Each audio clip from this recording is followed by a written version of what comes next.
Okay, hello, I am Anirudh Bhargav and I will be interviewing Mr. Falgun Polipalli, who is the director of the Dice Toy Labs and is the founder of Plinkit.in. He has done his engineering from the BMS College of Engineering and he has done his management courses from the Xavier Institute of Entrepreneurship and Management. He has invented many board games such as Chariots of Chandragupta, Yuddhabhumi, Indus. Yeah. Indus, and Honey Okay. Scouts, and My Bird Pirates. He also has thousands of hours of experience of 3D printing. Yeah. So I'm very excited. So should I start? Yeah. Me too. I'm very excited too. No, so let's start. So can you tell All us right. something about your childhood, hobbies, and how they shaped your career? Okay. Interesting question. So I'm 40 now, and that's like time traveling back to like 35 years. So yeah, the childhood was almost always creating something, drawing, and tons of everything, anything creative. So that's what kind of kept me occupied. And I used to draw all these cars and add all these accessories to all of these. I think I was about your age. And people used to think, man, dude, this is not even possible to build it.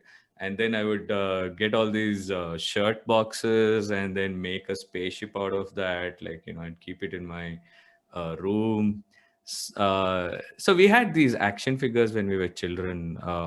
GI Joe and Hot Wheels had just come to India, so we used to make cities for it. We used to make an entire mission control headquarters for GI Joe with a lift to move and all of that stuff, and it was fun, man. So around this time was when we got introduced to the Indian version of Monopoly, which is called Business, right? And we used to play this game for like 3 days until one of us passed out. It was like we used to maintain credit balances on calculators and stuff like that. And oh man, those were the days. So around that time was when I used to go to my cousin's place, which was not in Bangalore.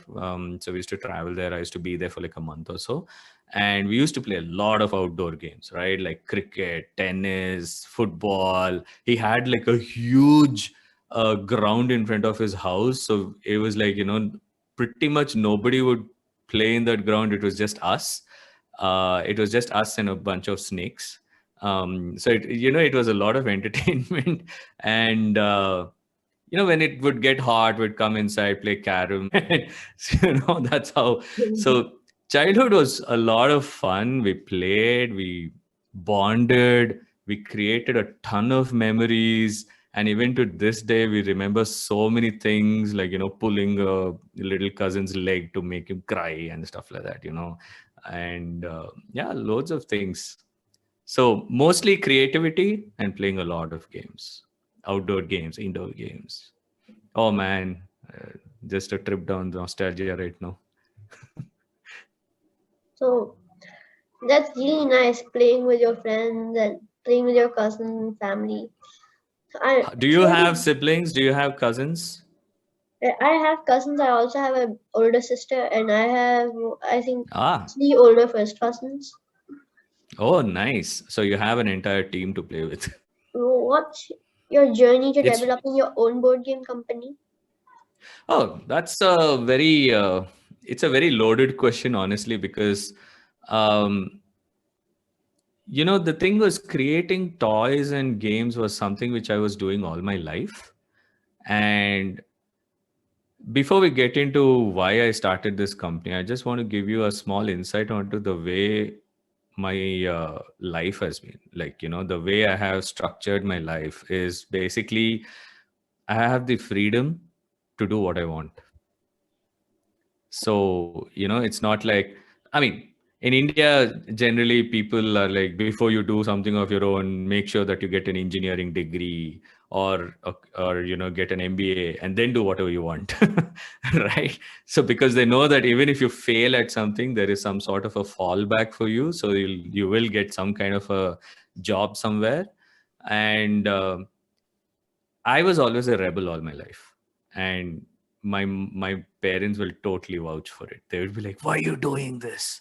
You know, and I'd be like, "This is what I want to do." And first time when I did something like that, they freaked out. Everybody in the family freaked out. Well, like when I just turned after my MBA, I joined an IT company, worked with all the Hollywood studios and stuff like that, and I quit my job one day saying that, hey, I want to start something before I turn 30 years. And I quit and I came home and I said, I'm starting this. And they were like, are you kidding me? Who is going to take care of medical insurance? I'm like, what? Yeah, that's not what I'm worried about.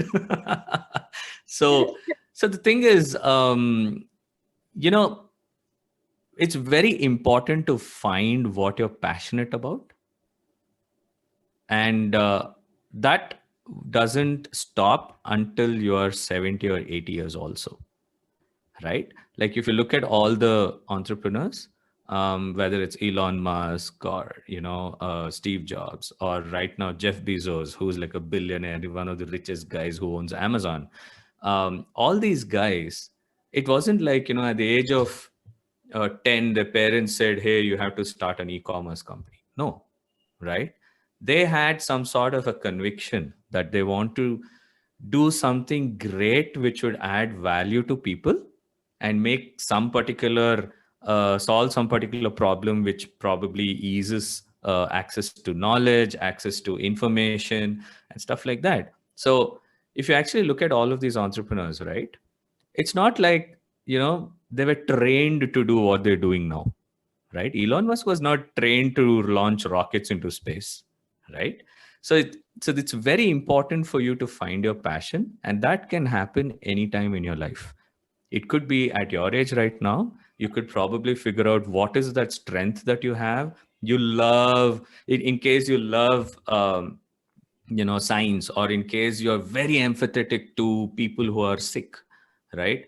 You're like, you want to make a change in their lives, or you don't want this kind of illness to spread, so you obviously want to be in the doctor and that part of the industry, right?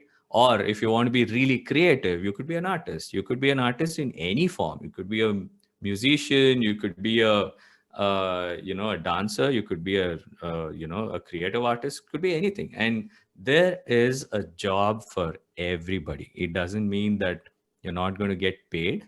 So it's not like you're going to be a beggar by following your passion. So it's very important to find, for the next 20-30 years, find what is that skill you were born with, right? Or you could probably develop it. So you slowly start realizing that you have an inclination towards something, where even without anybody telling you to follow it, you'll start following it by yourself, right? So what if you find that skill or your passion, that this is what you want to do, and what if you figure out how to make money out of it, and what if there is a market who wants to pay for this? So if you start drawing those Venn diagrams, right, what you're passionate about, what is that you can make money out of, and is there a market for it? So once you figure out that center overlap point, it's the secret sauce to success. Yeah. Right? Yeah. Yeah. So coming back to your question, I kind of deviated here.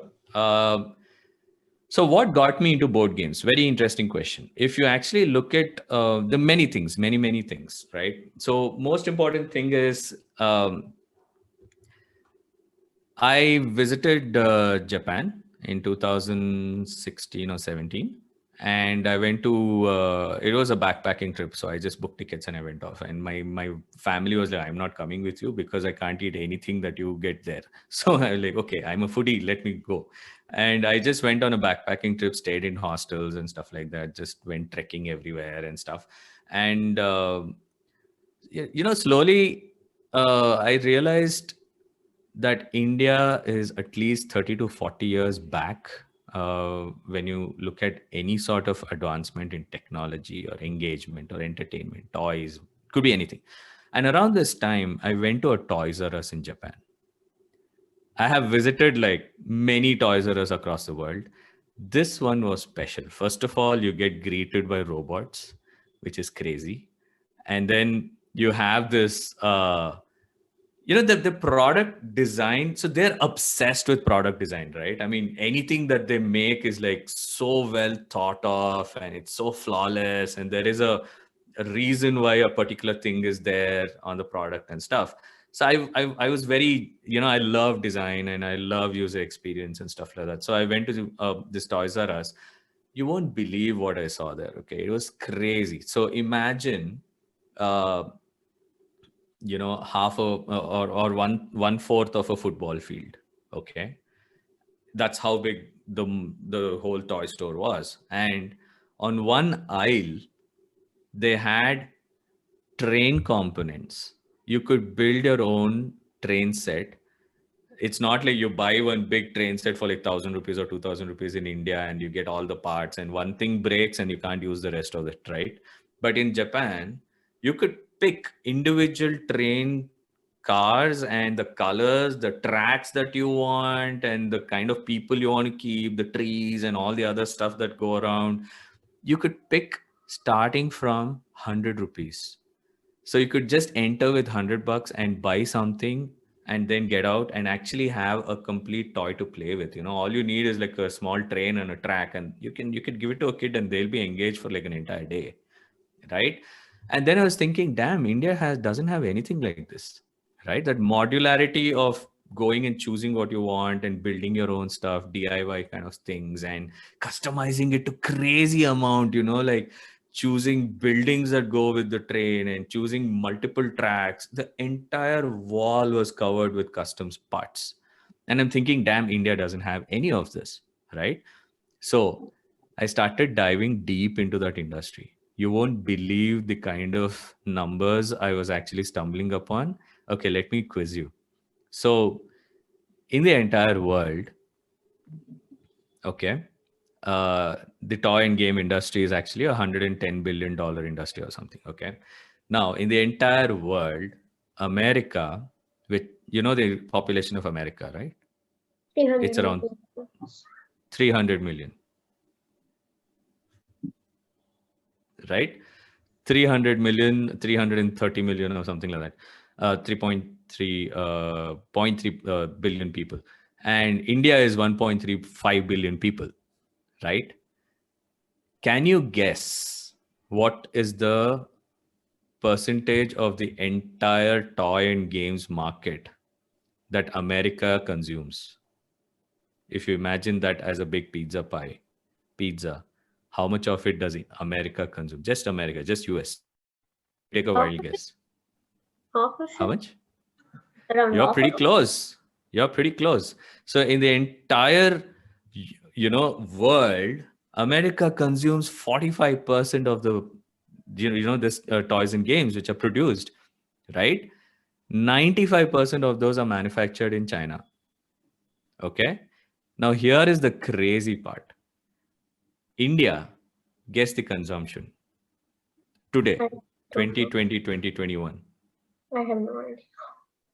We Like, are 1.35 billion. Just our middle class population, just the middle class population is 300 million people in India. We consume 0.5% of the world's market. Can you imagine? 0.5%. It's not even a whole number. It's not even 1%. It's 0.5%. Where US is like one fourth of population and consumes like 45% of the, toys and games. So I'm thinking something's not right. So there is a huge population and there are no toys, yeah. So right? you told so much about the game. So which one was your favorite game that you invented? Oh, that's so see, that's the thing, right? So when we wanted to create a game, we wanted to understand, okay, now we have this country. What is it that would cater to them, right? And just around this time, Bahubali came out and it was a super hit in India. Have you watched the movie? Yeah. And do you think the production is pretty cool? That's very cool. right? So that's when we actually created Yuddhabhumi with the minifigures. Have you seen the minifigures of Yuddhabhumi? No. Okay, let me show you. So I'm going to share my screen just to give you a run through of it. All right.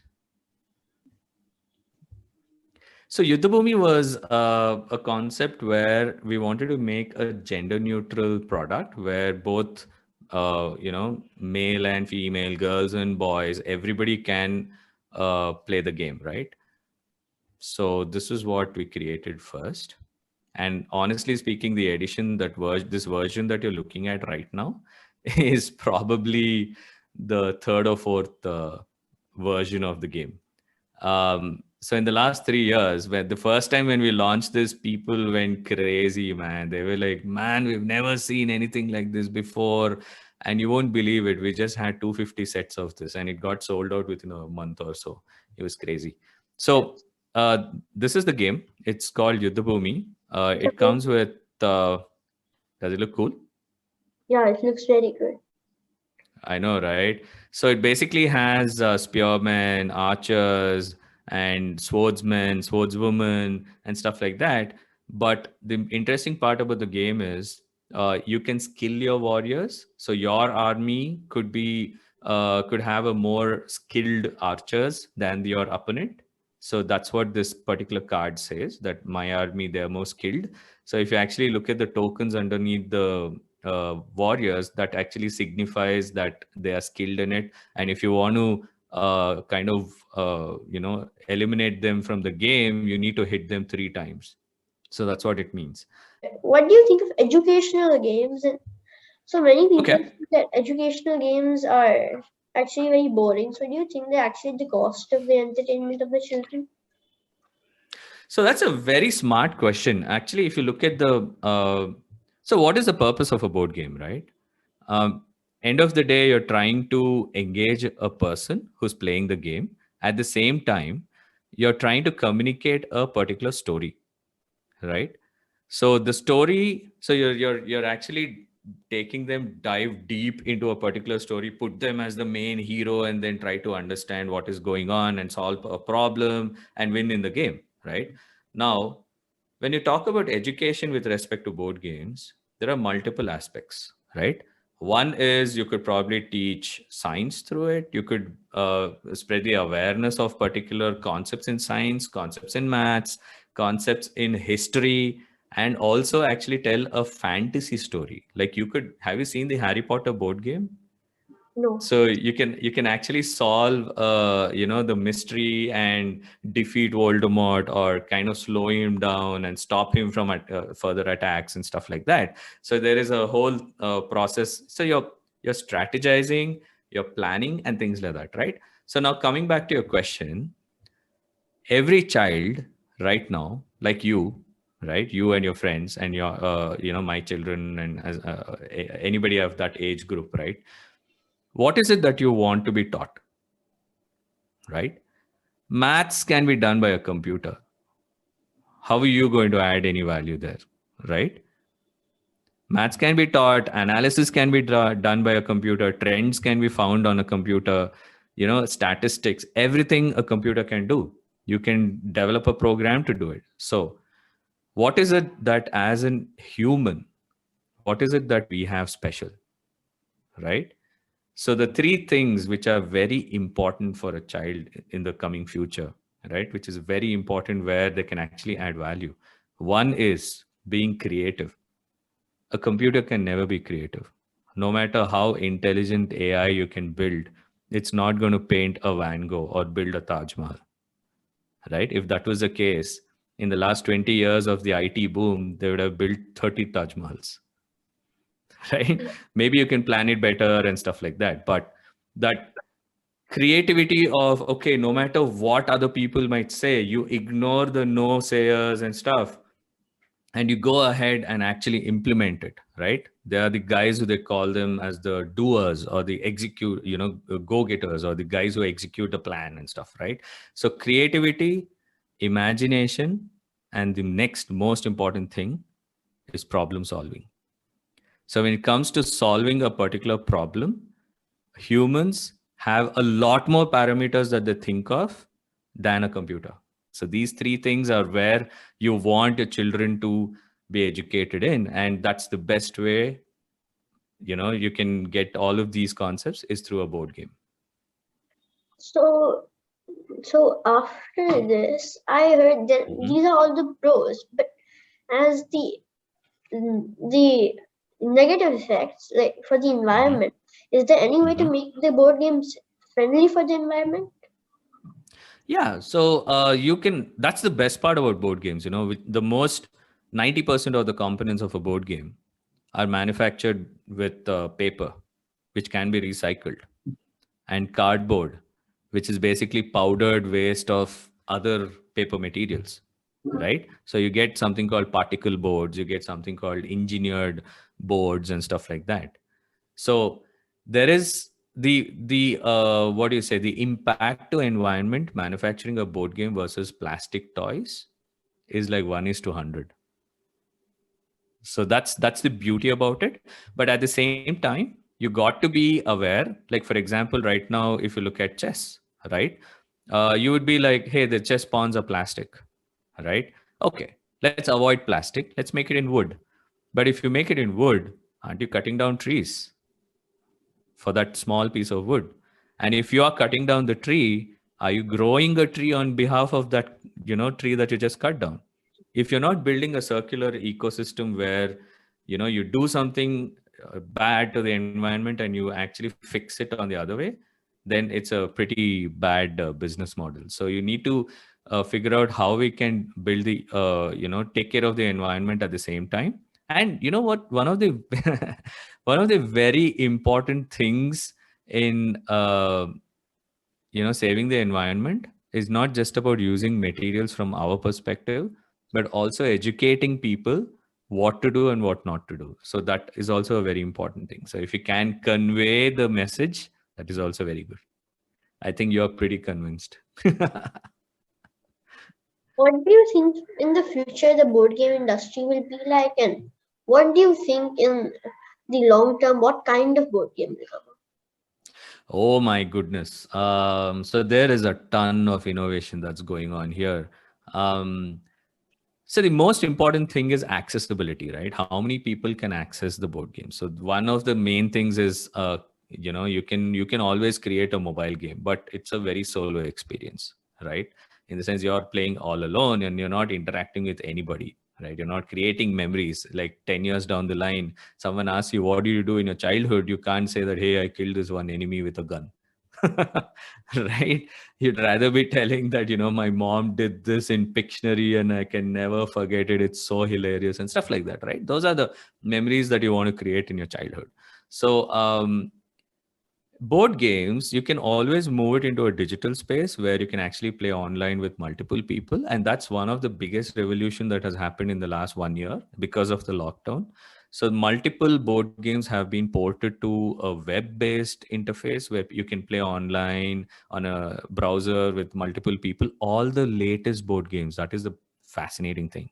And but it's very annoying to like roll a dice with a mouse. You'll have to like click it and move a card and moving your pawn. Sometimes you flick it by mistake. Sometimes people flick the entire board by mistake. It's crazy what you can do, and you can't reset it and stuff like that. It's crazy. So that is one of the pros and cons of going online. The other thing is people are designing a board which can change with your game. Can you imagine that? Can you imagine a big board where the screen is digital and it's touch sensitive? So when you actually keep a particular pawn on it, it recognizes what you just get and shows animation based on that. Yeah, it's And huge. then the right, that's so cool, right?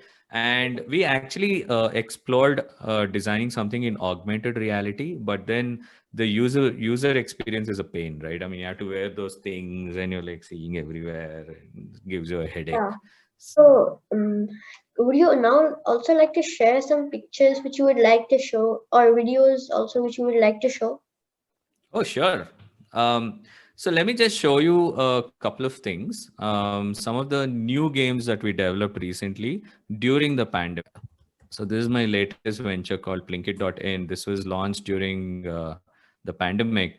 So we called it Plinkit because it's like, printable link, and you can just, yeah, it's like a verb that we created, like how you say Xerox, right? So we said, okay, why don't you just Plink it? So print it and play it. So these are plenty of games which are on multiple themes, and you'll actually like it. A lot of kids and a lot of families have loved it. So this particular game, you are trying to stop the British. Look at the artwork, it's so cute. I think it's done by a kid or something.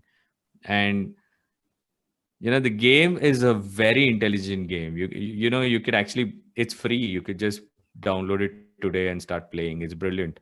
And it's a heavy strategy game, just so you know. So you just need a 5 dice and one pencil. So it's not the typical kind where you get only one dice and you have to move around and stuff. So here there's a whole strategy, and it's very interesting. You're stopping the British from completing their plans.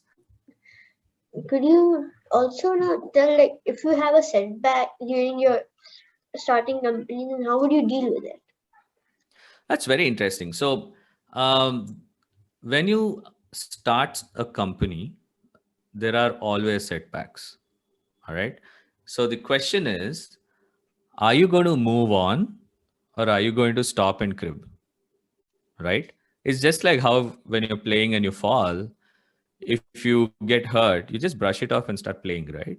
You're not going to make a scene and cry and say, "You did it because of you. Go, I will not play with." You're not going to do that, right? Instead, you're going to think about, okay, this has happened. So let me see how this thing is not going to happen again. And what is that small learning I had? So I'm not going to, look backwards and run forwards and fall, right? So these are the small learnings that you have, and then you move on, right? So it's very important uh, to not be kind of, you fall, you get up and start going on, right? So like, for example, uh, during the lockdown, a lot of people in the board game industry, it's not just game manufacturers like us, right? There were cafes. There are close to 100 board game cafes all over India, right? All of them had to shut down, and that was their bread and butter. If people don't come to the cafe to play, they can't make any money, right? And there are so many people in this industry who would, as a hobby, they would tell a bunch of their friends or people who are interested in board games and stuff to come to a cafe and play. So they couldn't, right? Now what do? You can't shut shop and go off. They didn't. You know what they did? They started conducting board game sessions on Zoom. So they would engage like 10, 15 people. It could be a birthday party. It could be just a bunch of corporates who want to bond with their, teammates and stuff like that. So they would just play a game on Zoom. So that's how you have to, I mean, there is a solution if you really look hard. And then now, like, I have read your blogs and I've seen that you're a wedding photojournalist. So Yeah. can you tell about, like, writing the blogs and also photojournalism and creativity? Yeah, absolutely. So that's an interesting thing. So what happened was, I lost my dad when I was very young, right? And he loved photography, and he had this really cool camera from Japan. Okay, and I found it after 10 years of him passing away, right? So I found it, and I always knew that I loved to create something, capture memories, try to manipulate a couple of images to bring out an interesting story which nobody would have noticed. So that's what journalism is, right? I mean, you're trying to capture something as is, and you kind of spot something which a lot of people don't see, and you try to describe that in a blog or an article, right? So it brings out that particular story and reaches a lot more audience. So um, i I loved photography, and I loved cameras, the technology about, the way the lenses work and the optics, and what you can do with an image, and at the same time, the light and shadow and stuff like that. At the same time, um, being creative with it, right? So I was like, okay, what if I start photography? As I said, right, photography was my passion. I want to make money out of this. Is there a market for it? Right? So the market was weddings. And they were willing to pay anything for creative photography. I was like, nice. So let's do this. And, I picked it up and I wanted to differentiate myself by putting my personality into the picture. So what I started doing was after I shot a particular project or an event or something like that, I would write a blog of my perspective, right? As a photographer, what are the things I noticed, and I would write it, right? And I wrote a couple of them, and it became so popular. Everybody would start hiring me just to read their blog after the wedding. Yeah. So this was a particular project I did. In 2017, and it got published in a lot of magazines and things like that. So basically what happened was, um, I had visited Paris in 2010, and I had taken a bunch of photos, and my dad had visited Paris when I was a child, like 2 years old or something, on work. And I stumbled upon his photos. I scanned them, and then I realized that many of the photos that I had clicked and the photos my dad had clicked were similar. So I was just blown away when I stumbled upon that. Okay, so these are some of the photos that my dad clicked. Um, when he was in Paris. This was 1983, 84, and he loved photography as well. I said, as mentioned, right? So I found this photo, and this is a photo I had clicked. And this is not a popular place. It's just some random place. It's near a place called Saint Sulpice, and not many people know about it. I just took a picture of this, thinking it looks beautiful. And the crazy part is, it's exactly the same angle, and this is short 35 years in gap. And I just overlapped that one of his photos on the photo which I had clicked. And then I realized there are a lot more photos like that. So this is another photo. This is his and this is mine. And many, many, many such pictures, right? Like this particular thing as well. So why would he shoot the same angle when there are four sides to Eiffel Tower, right? And even I clicked the same angle. And I was like, oh man, this is crazy. So what I did was, for his 70th birthday, in case he was alive, I went again and I recreated some of the photos that he had clicked. So this was a picture when he had clicked, right? So I tried to count. Wait, I think the pictures are still loading. Yeah, all right. So this was one photo that he had clicked, and this is a photo I clicked. Look at the difference in the shine on the statues. There's a huge difference. Um, to take this picture, if you actually look close, right, there is a fountain here. You have to climb the fountain, climb the wall, and then you have to click the photo, right? It was crazy. And I was like, I did the same thing. So, I climbed the fountain, climbed the wall, and tried to take the picture. And then and the couple of police actually chased me, and they're like, dude, you can't stand over there. I'm like, oh, okay. That means my dad has broken a lot of rules. So I tried to take the same picture, counted the number of stones, and stood there, and I couldn't believe that he was standing there 35 years before that. So many photos, I recreated them. Um, again, you're not supposed to sit there near the statue. There is a whole placard that says that you're not supposed to cross the thing, and he's again broken rules there. So it was very interesting going in search of the pictures that he's clicked. Um, it kind of, I don't know. It was like as if I was with him and walking around. It was very emotional, honestly. It was crazy. So this is a small blog I wrote, and it got very popular. It got published in many newspaper. I mean, many travel magazines and stuff like that. Uh, yeah. So that's a small snippet of my photography journey. Oh, that's really nice. And like, you click the same pictures as your father. And Yeah. before you It even was realize. just coincidence. It was crazy.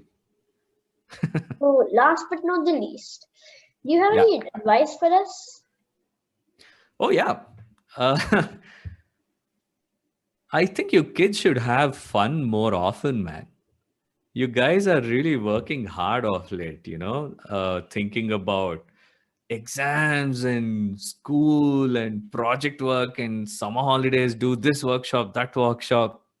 I have a feeling that you guys are not getting enough time to chill and kind of discover yourself. What is that one activity that you would love to do on your own where you're trying to discover your skills, right? So that is something that you guys should really slow down and relax and notice.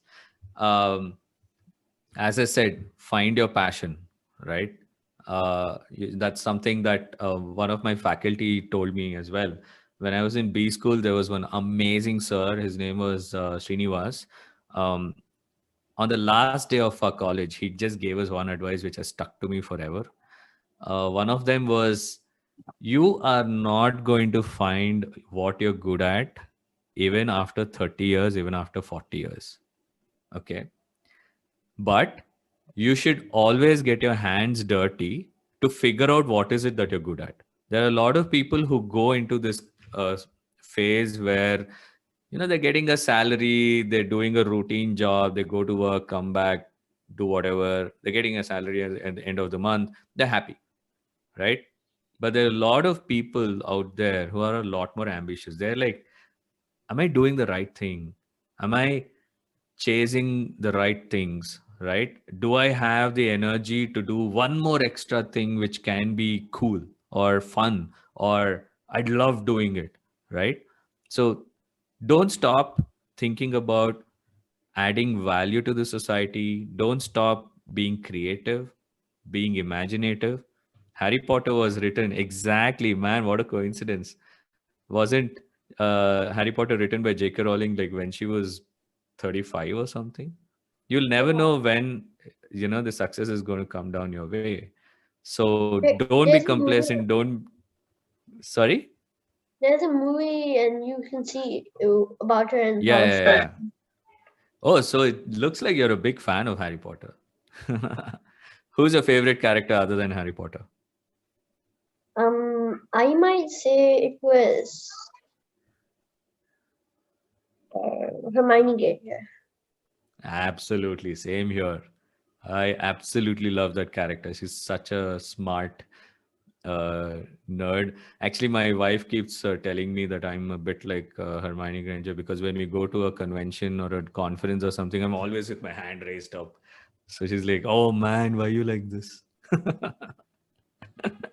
Are you like that as well? Are you the first person to answer in the class? Yeah, I am. Which is your favorite subject, by the way? I forgot to ask you. Math. Really? That's so Yeah, cool. Which part of maths? Which is your favorite? Like you're in what, 11 years, right? You're in fifth grade? yeah. I think I like decimals and fractions the best. Oh, really? Okay. That's very cool. You're going to love statistics and stuff. And you know what? As there is something really interesting when you learn calculus and stuff. A lot of people think it's crazy stuff, but calculus is so interesting. It was invented by Newton, right? So this particular thing helps you develop your own formula. It's a lot of fun. You can actually redesign the formula which a lot of people would have thought of, like, you know, how Einstein came up with his E is equal to mc squared and stuff like that. It's really cool to dive deep and dissect it and check it out. So you learn all that when you grow older. So this was really good, and I'm really grateful. You thank you, and I'm really grateful for you for giving us your valuable time and also sharing your story with us. It was a lot of fun interviewing you. I learned a lot. Awesome. Awesome. Great. Same here, man. Thank you so much. And we should keep in touch and probably play a game online sometime. Yeah. Yeah. Awesome. Okay. Have an awesome day. Okay. Thanks once again. Bye.